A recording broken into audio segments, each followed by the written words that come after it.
welcome back. Hopefully you watched the first part of this interview.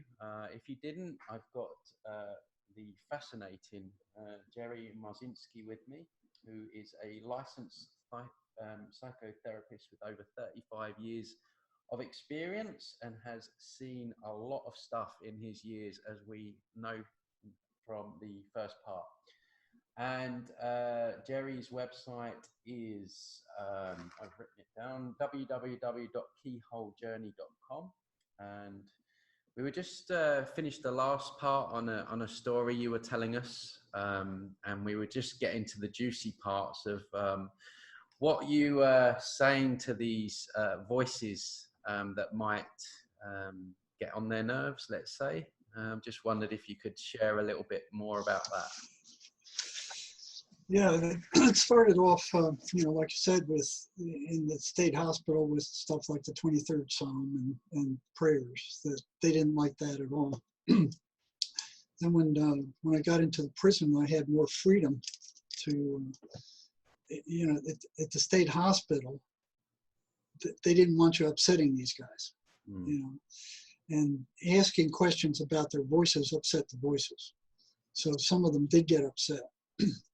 Did you ever, sorry to interject there, but did you get, like, from the patient that they wanted you to delve deeper when it was the patient speaking, or did the voices just automatically come in? And was there a let's say a want to know more from the patients as well? Oh yeah, they were as curious. Most of them were as curious as I was about what the voices were. They didn't know. They fell into 3 different categories.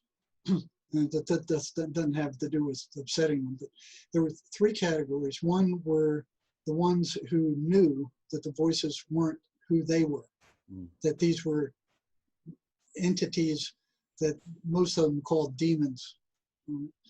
Then there was a second group that just didn't know, and they weren't sure what they were. They didn't know whether they were them or it was their thoughts or they were something else. They were kind of on the fence. And the worst of the 3 groups were the ones that believed psychiatry, that they were hallucinating, that these things were not real, that they were hallucinations, that their minds were broken, that they were mentally ill, they were psychotic, and they had to take drugs for the rest of their lives. Would that be most of the patients that fell under that category, or was it just, I mean, I know it's hard to put. No, I'd say maybe a third, maybe a little more. But psychiatry would tell them this is the only treatment. This is all there is. You know, you have to take these toxic drugs for the rest of your life, and you have to come and pay us for a appointment every month or so to get a prescription. Now in Mexico, I mean, you see a psychiatrist once and he prescribes a drug and then you can go get it over the counter. You don't have to go see him again. Here in the US, they're milking you dry. You know, oh, we're going to give you this prescription. You come back in a month and we'll see how it works. And if it doesn't work good, we'll switch you to some other drug. In the meantime, you're paying $100, $150 for the appointment. Then you got to go to the drugstore and pay, I think it's almost $800 a month for a month of these toxic drugs. And you can get them over the counter in Mexico for $35, the same drug made by the same company. And here they are, they got the American people convinced that this is the way it is, that you have to pay this. And most of those guys go off those drugs because they can't stand the side effects. The side effects are horrible, they're horrendous. And I think I wrote this down earlier, that it's not just one drug that people are being described with, are they? They're being, being told they need several different on the market, is that right? Oh yeah, and it's it's all kinds of drugs. It's almost like they're trying to drug the entire population. And those drugs cause brain damage. They have horrible side effects. Now they're drugging children at a horrendous rate. It's like, let me see, more than 7.2 million kids are on psychiatric drugs right now. 7.2 million kids are on heavy psychiatric drugs. 622,723 are under the age of 5.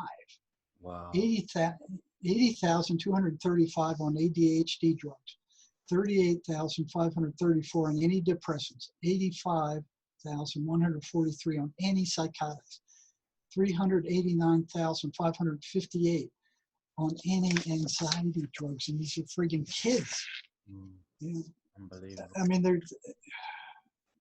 they're trying to convince the population that they just can't cope on their own without their toxic drugs. I mean, have you noticed, Jerry? I don't know if it's the same in the US, but in the UK right now, there is a massive, it's almost like a non-stop 24/7 mental health day. Everyone's got mental health problems. You know, it's being like, it's in the papers, it's in the news all the time. And I just wonder whether it's just, you know, they just want everyone on these drugs. Oh yeah, you look at the TV. I mean, you know, half of the 2/3 of the commercials are drug commercials by these, you know, these drug companies who are making a fortune, and 6 months later you see them being sued, you know, for the toxic effects of their drugs. And there's research coming out now that these antipsychotic drugs are making patients worse. They're increasing the suicide rate of these patients. They're not allowing them to even try to cope on their own.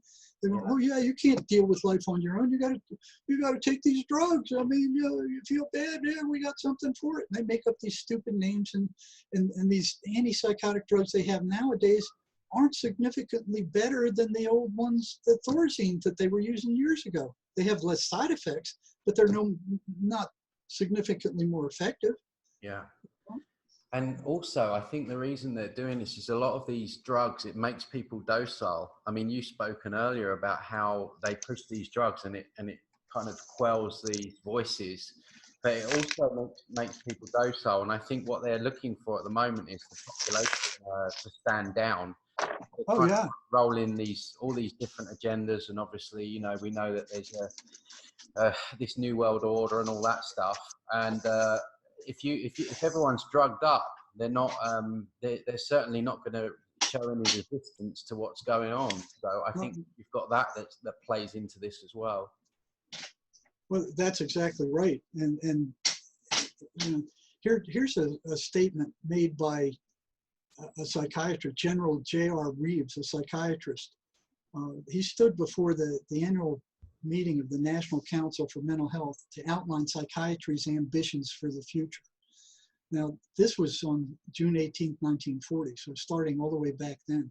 He says, we must aim to make psychiatry permeate every educational activity in our national life, public life, politics, and industry, all of them to be within our sphere of influence. We made a useful attack on a number of professions. The two easiest are the teaching profession and the church. The most difficult are law and medicine. Very telling. So look what these guys are up to here. And so far back as well, you know, they know what they're doing years in advance, don't they? Yeah, and you look at this diagnostic classification manual they have, you know, all these mental disorders. And it started off with like, you know, 50 or so. And now it's up to what, almost 300, and these are all made up. You know, every single one of those was made up. And you talk to people, and you say, yeah, but we're living longer. They're not. You're sicker longer. They make up these mental illnesses, and then the drug companies come up behind them and create some kind of chemical to treat it. 2/3 of the people on this board that makes up these diagnostic categories, these mental disorders, are tied with the pharmaceutical industry. They, you know, that freaking frack, you know, that whole DSM, that whole dictionary of psychiatric disorders is a work of fiction. It's all made up. There's no clinical tests for any of that. There's no blood tests. There's no blood work. There's no EKG, EEG. There's nothing. They have nothing. You know, in medical science, you have lab work and you have these symptoms, and those symptoms are verified, and you can verify them with labs and blood work and other tests. There's nothing to verify any of this junk that they made up. Nothing. It's all a work of fiction. In 1952, there was 106 psychiatric disorders in the DSM-3. In 1980, there were 256. Currently there are 297. All of them fabricated. It appears like they want to drug the entire population. They're labeling almost every human emotion a mental illness. If you're sad or angry, or it's this disorder or that disorder. A kid who talks back in school is what do you call it? Oppositional defiant. Yeah. No, maybe that kid just was like you and thought this authority is a load of nonsense. Yeah, I would have been diagnosed that for sure. I have no doubt they would have diagnosed me that. Somebody who spends prime. You would have been primed for all 297. Oh, geez, yeah, they would have got me with all kinds of stuff. Some of the experiences I've had, I know for sure they would have labeled me, schizoaffective for sure. I'm getting more interference in here. It's almost like something through something then. Yeah, boy, they're getting you good. They leave me alone pretty much today. Oh, yeah, I know. This is quite normal because of the work that I do as well. But, yeah. There's things you can do about it. Yeah, ahead of time. I'm not scared of it. I actually find it really interesting. I don't know whether I'm just warped, but I've always been interested in the paranormal and stuff, and I don't feel, I think they're more scared of us than we are of them, and I think we're living in times where things are being uncovered, the veils are lifted, and I think interviews like this are much more. I think they're much more scared of what we're doing rather than. Oh yeah, the very last thing they want people to know is that they are energetic parasites. Every time I was about to tell a patient, give them that information, as soon as they were aware of that, they went nuts. That was the one thing they did not want people to know, that they were actually feeding off of their emotional energy. Well, so that's their whole game, isn't it? Their whole game. That's their whole game. We're basically cattle for them. Yeah, they want us to think that we're more powerful. They're more powerful than us. When I describe to clients, they're just, like mosquitoes. You just, flick them off. I mean, some are obviously a bit more intense than that. But. Oh yeah, it's not that easy for most people.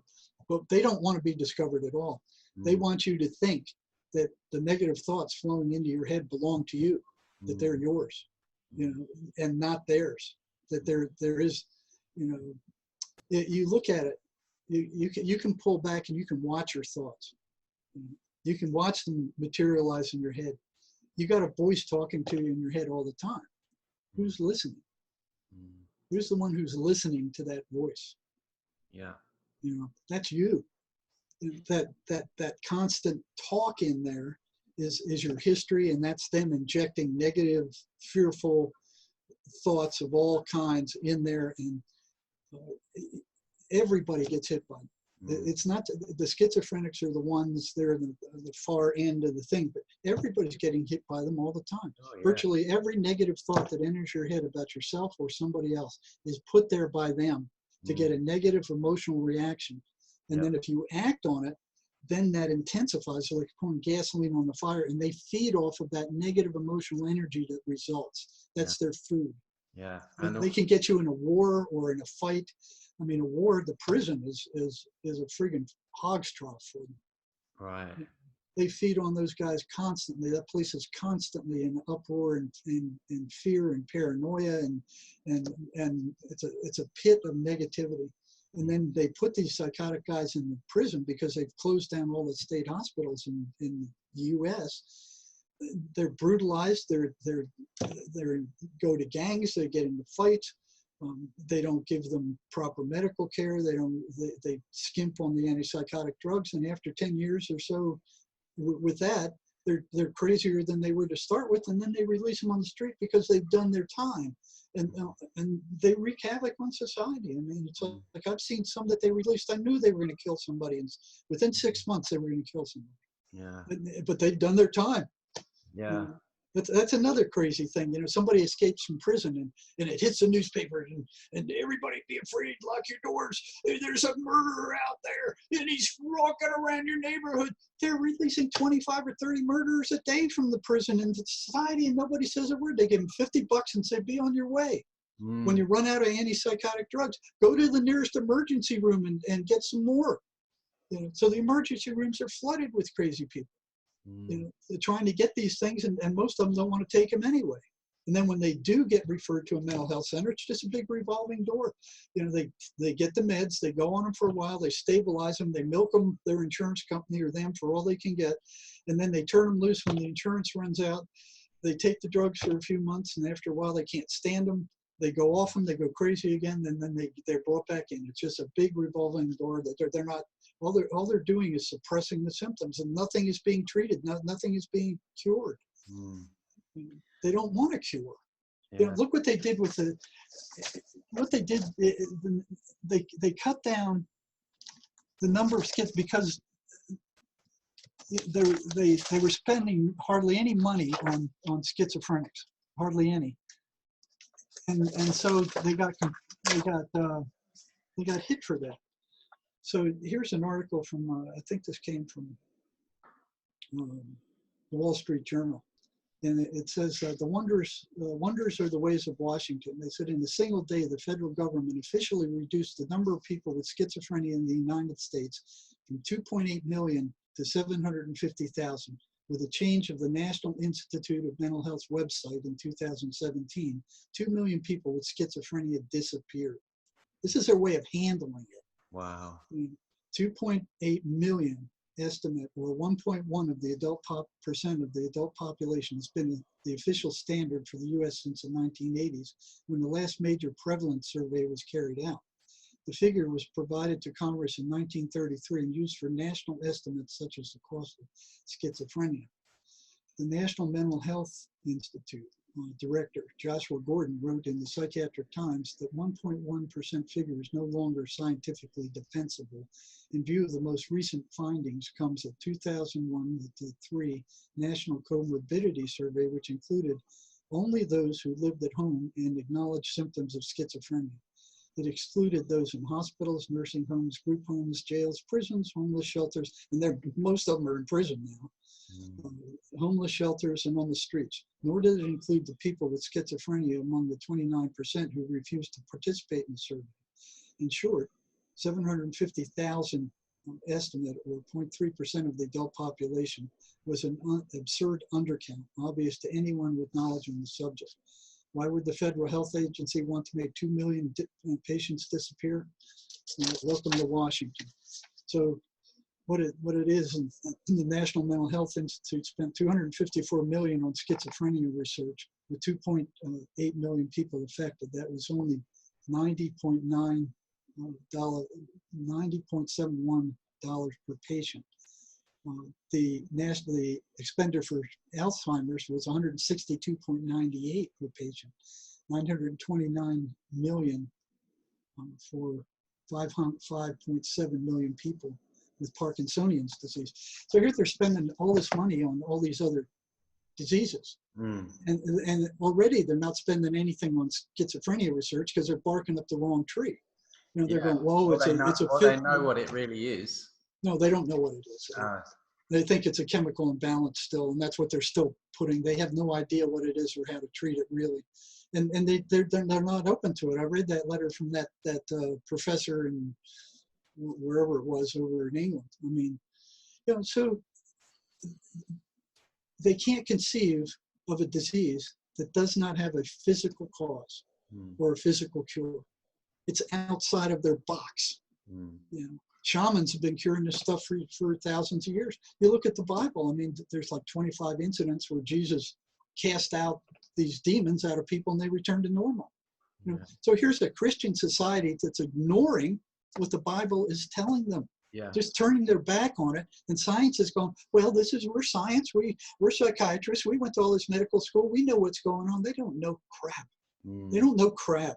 All they know is how to drug people and make them sick. And there's research coming out saying that their drugs increase the suicide rate of these patients. and they're telling everybody they need to be on them if they're hearing voices. There's a lot of people that don't need to be on them, and this interferes with their recovery. It's insane.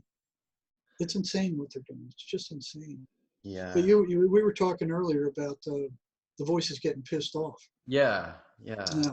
So every time we found something that interfered with their upsetting the patient, because their goal is to generate as much negative emotional energy as they possibly can. So what they do to people is the same thing we do to cows.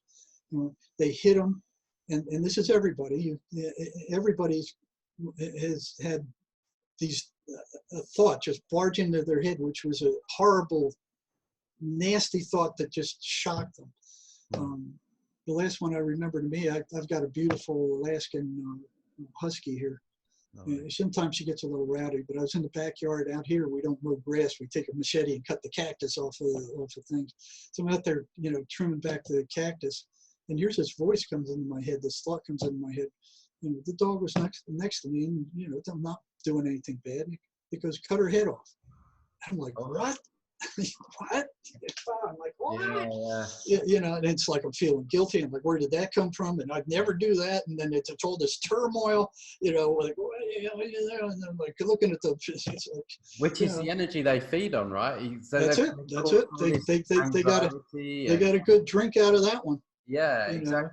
And I knew what it was, and I knew what it was. Well, most people don't. This thought comes in their head to punch this guy or shoot this guy or kill this person, or and it's something most people would never do. Yeah. I've had people that I work with. This Tony, I was driving down the road, and this voice said, "Drive into that wall." It's not my voice, and so I know exactly what you mean. It's really, if you don't know this stuff. It's So they hit everybody with that stuff. So everybody's being hit. The difference between normal people, the so-called, and schizophrenics is the amount of that they're being hit and the intensity that they're being hit, and they're not understanding at all what's happening to them. Psychiatry isn't helping at all. Yeah, which I would speculate, as we said before, that if they've had lots of trauma in their life, that's when the heavier attachments get in. In my experience, when you're really out of your center and you're really super traumatized, maybe abuse, that kind of stuff, that's when the real nasties get in. That's what I found. They can smell negative emotional energy like a shark can smell blood. So they go after those people, and all they have to do is just trigger them a little bit. So they can go into your mind, and they can pull up every negative thought you've ever experienced, you've ever had, and rub it in your face. So you look at other animals in nature, and like you watch a lion chase a deer, and the thing panics and runs, and finally it escapes the lion, looks around, the lion's no longer there, and then it just goes about its business. It's like it never happened. Not with people. They remunerate the same thing over and over and over again. You did this bad thing, and that's these things doing that. And it's also, if you have a subconscious wound, maybe you were abandoned as a child or betrayed, they hook in on those wounds and ramp those up. So it's almost like they know our weak spots better than we know. They know exactly the weak spots. They can pull up every. I've had patients say that they pulled up rotten things that the patient did 20 years ago that they've long forgotten about, and they pull it up and just put it in and throw it in their face. And generate that negative emotional energy, and then the person becomes depressed. Their energy leaves, and you can actually test that. You can have somebody hold out their arms straight out and say, think of the happiest you've ever been in your life. Get a very clear picture of it, and then get your pinky and tell them not to let their arm down and push down, and that arm won't go down. Then you tell them, okay, get a very clear picture of the nastiest, ugliest, rottenest thing that has ever happened to you. And when they get it clear, do the same thing, and that arm will go, it'll go right down. So your energy disappears with those negative thoughts. And they do not want people to know that they exist. They want you to think that all your thoughts are yours. Yeah. But if you can pull back and you can watch your thoughts, or you can pull back and you can listen to your thoughts, they're not you. Yeah. So most people think they are their thoughts. They are not. Mm. And that's what these things want you to think, that you are your thoughts, and that they will put these thoughts in your head to do these rotten things or things that will get you in trouble, that create more emotional turmoil if you follow them. And you can take this to other steps as well. A lady called Eve Lorgan does really great work about relationships, how they can interfere and cause arguments between, like they can just project a thought, and then all of a sudden there's an argument, and then they're getting all this food from the argument that goes on. Exactly. They don't like families, and they especially don't like little children. Right. Matter of fact, I just got an email from Mark Gray saying that a woman in France threw her 2 little kids out at the window of an apartment window, and everybody was horrified over that. In the U.S., these shootings, and they never ask where those thoughts come from. But before any behavior takes place, there has to be a substrate, there has to be a structure, there has to be a thought first. People don't just go off and do things without a thought, providing that structure first. And it's never asked, where does that thought come from? Where does that thought come from?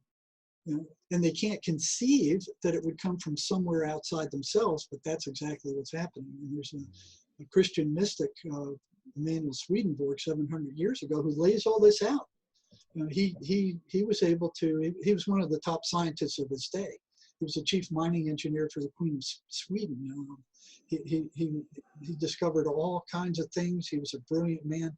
At the age of, I think it was 50 or 55, he stopped all his scientific endeavors and switched over to investigating spiritual matters and how the mind worked. He was given complete access to heaven and hell. And he wrote a book, one of his most famous ones was called Heaven and Hell. And he would interview angels and demons, and those demons matched exactly what you see with these voices that the schizophrenics are hearing. It's the exact same thing. They're saying word for word. Yeah, I think humanity's going to have a rude awakening, because it's going to at some point have to come to the realization that we're actually sharing this reality with a parasitic influence, and that's going to be a big stretch for a lot of people. Well, you have to take control of your thoughts. I mean, if you don't, they will. So they love people that are just drifting through life, and their minds aren't occupied in some productive endeavor. I mean, they will go run in there and they will take over that unoccupied space, and then they'll start feeding you. Also, what I've found is that they will encourage bad behaviors as well. So I work with people, and it's like you remove these things, and sometimes someone who's been drinking for all their life, or they've had smoking habits, or whatever it might be, they're able to give up those things. It's almost like you remove that little voice that's saying, have that beer, have that cigarette, have that. You remove that, it enables the person, the spirit of the person to make better decisions. So that's also interesting. But I just wanted to ask you, sorry, you were going to say something? Well, you look at people who live with alcoholics, and they'll all tell you, when that guy's drunk, he's not the same guy. It's a totally different person who acts very different and is usually pretty mean. And then you look at these guys who go into blackouts. I mean, I've talked to patients who they drove to another city and didn't even remember doing it. There's one guy who came into the ER, and he had blood all over his bumper. He didn't know what he hit. He didn't know whether he hit a person or not. The most interesting case I ever had of alcoholism, there was an Apache. Apaches, I don't know if you know about Apaches. They're Indians in the out west that were fierce warriors. Yeah. But this and then guy they named the helicopters after them. They named the helicopter after them. So there was one that was so violent up on the reservation up north that they sent him down to the prison. and he was coming to my unit, and I watched him. I mean, he didn't go to Alhambra, he didn't go to classification, he didn't go through the normal steps. He just barged right through and appeared in my prison unit. And I heard he was kind of a, kind of evil shaman kind of guy. And, I was interested. I wanted to talk to him and find out what all that was about, because I would never get to see another one of these guys like that. So I pulled him in to my office and told him, well, I'm going to be your psych. I'll be checking on you once a month. I'll be calling you in. And boy, he looked at me like I'd rather, cut your guts out than say another word to you. So, I could just feel the hatred coming off of this guy. Yeah. So I'm like, okay, I'll see you next month. And I went to the head of the Indians on the prison yard. They had each has their own little group. And I got along good with the Indians really well. I helped them out, helped them get food, their fires and that kind of stuff. And I went to the head guy and I said, what's with this guy? And he said, you be very careful of him. You be very careful of him. And so I called him back, and it took me probably 6 months before I could talk to this guy for 20 minutes. And I'd leave him in there until I felt, he couldn't stand it anymore. And he started talking to me, and he would tell me about spirits chasing him, and he was able to put curses on people, which kind of got me a little, make people sick. And I said, basically, after listening to all the stuff he could do, I asked him, well, if you could do all that stuff, how come you can't stay sober? And I was like bracing myself, for him to explode. And he looked at me and he goes, because of the spirits of dead alcoholics. Oh, right. He said there was a bar in Phoenix where they were piled so high over that bar. He said he could see them and they disappeared up into the stratosphere. He said if he went anywhere near that bar with alcohol in them, they would come down and they would be, yeah, drink, oh yeah, drink, and they're drinking. He said his girlfriend was also an alcoholic, and she was hit in traffic in front of him walking across the road by a truck. Right.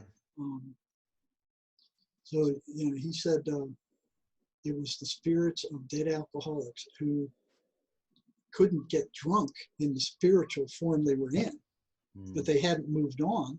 So they're still hanging around the bars and stuff, right, looking to get into somebody so they can get drunk.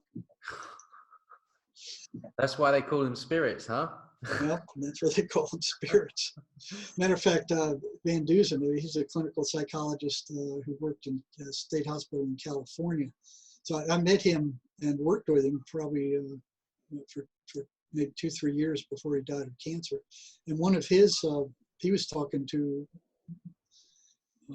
an alcoholic schizophrenic and was asking about spirits. And the voice said, "There's the only what was it? The only spirits here are in a bottle or something like that." He was trying to make friends with the voices to learn about them. So he had some very interesting comments from them. He never went to try to get rid of them. He was just trying to be friendly. Matter of fact, he would give the patient an MMPI, and he would give the voices an MMPI independently. And he said the voices were much more crazy than the patient. So it's weird, but we still didn't get to the part where the reactions of some of these voices. So the most volatile reaction you'll get is when you go to tell the patient that these things are not who they are, that they're energetic parasites, that the voice they hear is not their own.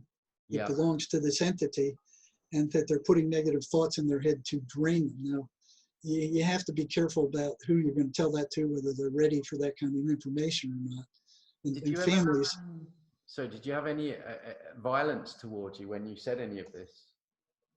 Well, I had one, this was another Apache. He picked up a big chair and he threw it up the top of my head. But for the most part, no, I didn't. I was never hurt by one of these guys. And that one with the Apache who threw that chair, I pushed him too far and I knew it. So, when I was growing up, part of not trusting authority was my dad, and you know, he was a pretty violent, nasty guy, and the only way I could get back at him when I was a kid would be to push him to the brink of exploding and then back off. And so I had a lot of practice at doing that, and if you mess it up, you get creamed. You know, that came in very handy with these guys. Yeah. You know, to push them as far as I could, and when I felt they were about to snap, to back off. So I got a whole lot more information from them that way than any other way. Did you ever get anything like really insightful about their world, or anything about what they were doing here, or did they ever come out with anything like that? Well, you know what, Carlos Castaneda said something about that. And here's an interesting poem written by one of those guys, but it's not what I was thinking. So here's a poem written by one, a schizophrenic. We started a support group for people who hear voices on our Facebook site, and this poem appeared there one day. It was, she says, "The darkness has come again. There is no light. The voices have taken over. I've lost myself again. Then after what seems like this will never end, a tiny light comes in. I hold on to this light until it brings me back to myself again. I will never give up. I will always hold on. No matter how dark it gets, there's always a way back." Interesting. And what about the actual drugs? Like, how did these entities react to when they were going to be drugged? Did they try and put the patient off from taking the drugs, or? Oh yeah, yeah. Matter of fact, you know, we were talking about the attacks on psychiatrists. Oh yeah. You know, so years later, patients were telling me, you know, I'd ask them, why do you quit your drugs? Why are you quitting your drugs and going insane? And you know, they blame the side effects. So what I did there was got a list of all the symptoms of paranoid schizophrenia. I mean, like 2 pages of awful symptoms. And then I'd ask them to write down all the side effects, all the nasty side effects they had from their medications. And all of them had the same side effects. So I just write down the ones you had. After they'd done that, I would give them both the sheets. I'd give them the sheet with the psychotic symptoms, paranoid, and I'd have them check off every one of those nasty symptoms that they experience. You know, nightmares, paranoia, you know, anxiety, all these things that the voices are telling them. I mean, all these nasty things. And they checked off a whole bunch of them. Then I'd give them both back, and I said, which one's worse? Every single one of them said the psychosis is worse. It's like a living hell. And then you'd ask them, you know, then why do you stop taking your medicines? And they would go, this went on for years. I don't know. That's what they'd say. I don't know. It went on for years. And like a crazy guy, I would keep doing this, you know, until I'm like, something's got to break, because these people have got to know what's going on, because nobody else does. If we don't get the information from them, we're not going to get it. So it has to come from them. Yeah. So one day, a girl said, I didn't take it because the voices were telling me the psychiatrist was poisoned. And they were pointing to the side effects of these drugs, you know, as the result. So, well, you're being poisoned, and here's the proof. Here's the side effects. You know, some of the side effects.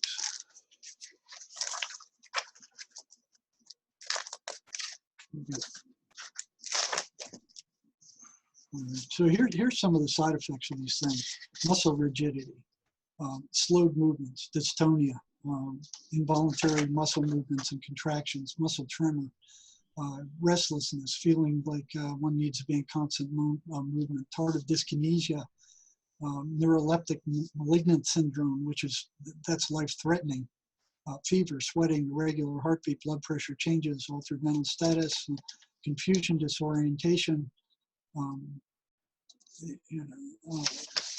constipation, dry mouth, cardiac effects, sexual dysfunction, weight gain, dizziness, nausea, vomiting, headaches, insomnia, all these things. These are all side effects of these things, even these newer ones. But not all of them get these things. But even so, it's almost like going up to somebody and saying, okay, you got two bad choices here. You can either have a bad case of the flu, or you can choose the bubonic plague. Which one do you want? Most people who are sane will go, okay, I'll take the flu. Not these guys. These guys are going, no, we're going to take the plague. So I'm like, well, why are they doing this? Why are they consistently choosing to go crazy again? They know what it's already. The first time it's excusable because they take the meds and they think, okay, the meds cured this, like you take an antibiotic and whatever, the infection goes away. So they're used to a drug curing stuff. Yeah. As soon as they go off the drug, the voices come back, and they come back with a furor. It's almost like, hey, you messed with us. Now we're they get come you back back. stronger. Yeah. Yeah, we'll show you. Yeah. So this made no sense. This made no sense. And then came the one who said the voices telling me not to take the drugs because I was being poisoned by the psychiatrist. And I don't know how many times I heard that before. I'm not taking these drugs because psychiatrists poisoned me. So where did those thoughts come from? They came from the voices. Yeah.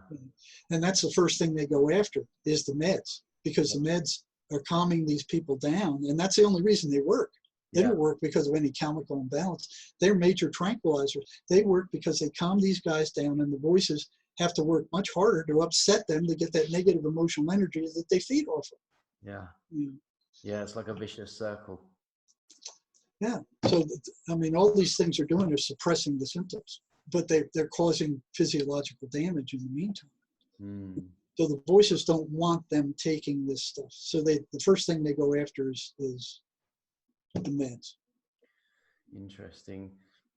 So, I've been around people that, I think have had these kind of attachments. I think, like you said before, everyone has these voices. I think people have certain attachments, some worse than others. But I know, like, when I'm around, I guess you call them like energy vampires, the really dark ones, you can feel really drained. Did you have that? Did you feel really drained working with someone? Yeah. For years, and I didn't know why that was. When I first, I was like you. When I got into there, I was very curious about their world. But I'd find out that if I scheduled, more than 2 of them in a day, I would come back home drained, and I didn't know why. I just couldn't get anything done, but it was consistent. So I didn't know why that was happening, but I saw that it was happening. So I either scheduled 1 or maybe 2 during a day, but never more than 2, because my energy was being drained too. Now, Swedenborg talked about the same thing when he met some of these negative entities in his spiritual travels. He also talked about being drained by these things, and that was consistent. And all of them, you ask. Matter of fact, I have some of the measurements I did here. When I saw that they were being drained, I would ask these guys. I came up with this this real low level number, make sure there's no names on these things. So I asked them, how much energy you have before the voices came on a scale of 1 to 100? How much energy did you have after? Did you have while they were attacking? And so here you can see this for yourself. Oh, right, yeah. 25%. How much energy do you have after they left? 25%. How much energy did you have while they were around? 25%. How much energy did you have before? 50%. And here's another one. Now I did scores of these things. You might have to hold it up a bit. After they left, 10%. When voices come in, 25%. Before, 50%. Yeah. So they drain you. Now here's what Swedenborg said in his spiritual travels. There were a couple of statements here. Now he's talking to evil spirits on the other side in his travel. So he's in a trance. And he would go into a trance for maybe 3 days at a time. And he'd come back and he'd write about all this stuff. So he's talking about these same entities. He said, when they attach themselves to someone, they then induce mental torment from boredom, which they increase and breathe in continually, and thus make one impatient, all of which creates intense pain and induces such weakness of the body that one can scarcely raise oneself from bed. This was shown to me by the fact that when they were present, this kind of weakness took hold on me, and when they were removed, it ceased in the degree that they were removed. They also employ many an art to pour in boredom, and by this, weakness. And so boredom is one of the big things they use. And if you're bored, they'll jump in there and they'll hey, yeah, you want something to do? We'll give you something to do. Interesting. Yeah, I never thought of it like that, through boredom. Yeah. Oh, yeah. Yeah, well, people are floating. And then he goes, here's another one. He says, a certain murderous spirit was inwardly thinking nothing else but revenge. And in fact, so covertly that I saw nothing of what he was thinking. He raised up in every one of his own subjects. From my mind, he raised up whatever he could distort into evil and then into hatred. And so he fed himself continually. So here's Swedenborg 700 years ago talking about these things feeding off of him in the same manner that I experienced and that the schizophrenics experienced. And that's the last thing they want you to know, is that they are energetic parasites. Parasites, and I think that's a good place to leave it, because you know, we are more powerful than these things. I think, you know, obviously the cases you're talking about, it's not always easy, but you know, watching our thoughts is key with all of this, isn't it? Oh, it's critical. It's absolutely critical. You need to remember that every negative thought that comes into your mind is put there by them. Every negative thought, especially about yourself or others, is put there by them. And Swedenborg says none of your thoughts are, they either come in from an evil side or they come in from a positive side. That you are like a radio that tunes to the station. So if you're entertaining those negative thoughts, if you're acting on those negative thoughts, you're moving to the negative side of the dial. And then something called spiritual gravity takes over, and you'll start being pulled deeper into their frequency. Now, if you're doing the positive, the same thing happens. Until you break so far free of them, you're not being hit by them anymore. You know? So it's up to you. So man is the space between these two forces, and he's the one that chooses. And so the thoughts aren't yours, but you choose which ones you want to entertain and act upon. Yeah. Interesting stuff. Absolutely fascinating. Jerry, I could speak to you for 2 or 3 more hours and listen to all your stories throughout the years. I'm sure you've got a whole load more that you could tell me, but we've got to end it there, unfortunately. No, we got a book coming out pretty soon. Okay. This is just kind of like a trial version, but we got the final version. And what's the book called, Jerry? In the works. We called it An Amazing Journey into the Psychotic Mind, Breaking the Spell of the Ivory Tower. So we're hoping to have that out by the end of December. And it contains all these stories and more, and what people can do about these things, which is even more important. And what they are and how they operate. Where can they find the information and the book? On your website? We'll have it listed on Keyhole Journey when it comes out, the one that you mentioned.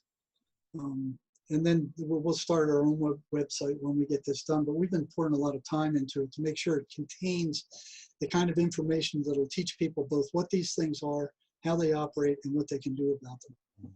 And is there any other way that we can support you in the work that you're doing? You have a YouTube channel, Facebook, that kind of thing? Well, yeah, I got both Facebook and YouTube. I think I sent you the links. I haven't spent much time on the YouTube. Matter of fact, the last probably 10 interviews I haven't put on there yet, but we got to catch up with that yet. We've been working on the book so far.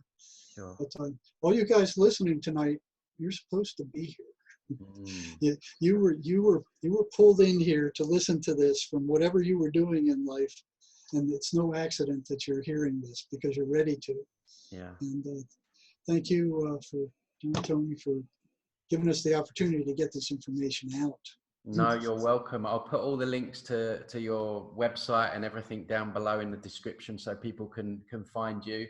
And thanks to you, you know, it's not an easy topic. We get hit with all this energetic interference, and you know, it's a difficult thing to talk about, going against the grain. So thank you so much for what you're doing.